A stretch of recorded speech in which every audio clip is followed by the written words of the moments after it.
lampin dan dibaringkannya di dalam palungan karena tidak ada tempat bagi mereka di rumah penginapan.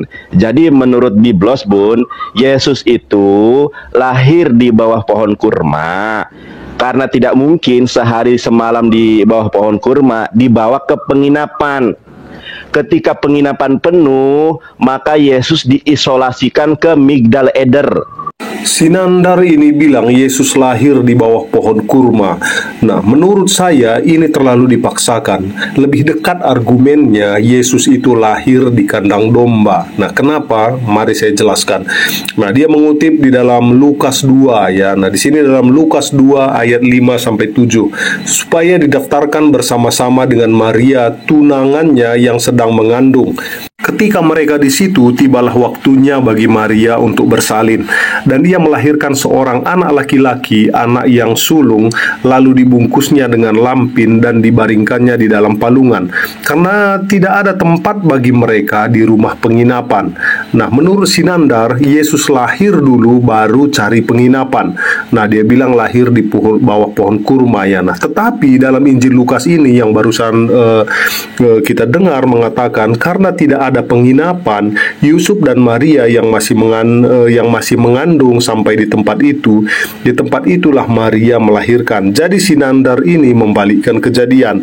Nah, di dalam ayat Lukas tadi dikatakan karena tidak ada penginapan bagi mereka di rumah penginapan. Nah, dibaringkan dalam palungan. Kata dibaringkan dalam konteks ini mengacu pada tindakan Maria, ibu Yesus, menempatkan bayi Yesus di dalam palungan, yakni sebuah alas tempat tidur yang sederhana terbuat dari jerami atau serupa yang digunakan untuk hewan ternak. Ini merupakan bagian dari cerita kelahiran Yesus dalam Alkitab, menunjukkan kerendahan hati keluarganya karena mereka tidak memiliki tempat lain yang lebih layak untuk bayi Yesus dilahirkan. Dengan kata lain, Yesus lahir dalam kondisi sederhana dan rendah hati yang merupakan salah satu elemen penting dalam pesan kehadirannya di dunia. Nah, apakah palungan itu di kandang ternak? Nah, palungan tersebut biasanya ditempatkan di dalam kandang ternak. Dalam cerita kelahiran Yesus, Alkitab mencatat bahwa Maria dan Yosef tidak memiliki tempat lain untuk menginap, sehingga mereka menempatkan bayi Yesus dalam palungan di kandang. Apakah Yesus lahir di bawah pohon kurma? Nah, menurut tradisi Kristen dan catatan dalam Alkitab, Yesus lahir dalam kandang, bukan di bawah pohon kurma. Kisah kelahiran Yesus menggambarkan bahwa Maria melahirkannya di dalam kandang, kemudian dibaringkan di palungan. Kisah ini tidak menyebutkan adanya pohon kurma dalam peristiwa kelahiran Yesus.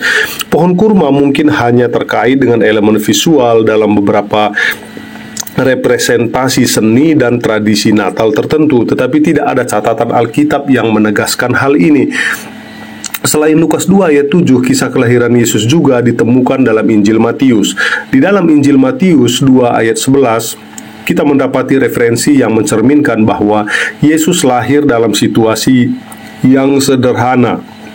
Kemudian masuklah mereka ke dalam rumah itu dan melihat anak itu bersama Maria, ibunya, lalu sujudlah mereka menyembah dia, lalu dibukanyalah harta benda mereka dan mempersembahkan kepadanya persembahan, yaitu emas, kemenyan, dan mur.